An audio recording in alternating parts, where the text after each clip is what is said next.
የሰለሞንን ቤተ መቅደስ የሞላው ሚስጥራዊው ደመና ምን? አንደኛ ነገሥት 8 ላይ እንደምናገኘው ሰለሞን መቅደሱን ሰርቶ ከጨረሰ በኋላ የእስራኤል ሕዝቦች ተሰበሰቡ። የቃል ኪዳኑ ታቦትንም ውስጡ አስቀምጠውት ነበር። ካህናቱ እንደቆሙ አምልኮ መቅደሱን ይሞላል። ቀጥሎ ያልተጠበቀ ነገር ሆነ።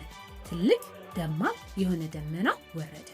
ካህናቱ ከደመናው የተነሳ ለማገልገል ይቆሙ ዘንድ አልቻሉም። ግን ይሄ ደመና ምንድን ነው? የእግዚአብሔር ክብር ሙላት ነው። መስዋዕታቸውን እንደተቀበለ የሚያመለክት ነው። እናም በእነሱ መካከል ለማደር መረጠ። እግዚአብሔር ተናገረ፣ ይሄ ማደሪያዬ ቤቴ ነው። በአንድ ወቅት በምድረ በዳ የመራቸው ክብር ነበር። እናም አሁን ለእሱ የሰሩለትን ቤት ክብሩ ሞላው። እሱን በመፍራት የሚደረግ አምልኮ ሲኖር ክብሩን በምላሹ የሚገልጥ አምላክ ነው። በመገኘቱ በክብሩ የእናንተን ልብና ቤታችሁን እንደሞላ የምታምኑ ከሆነ አሜን ብላችሁ ጻፉና ጌታ ሆይ ቤቴን ሞላው ብላችሁ አውጁ።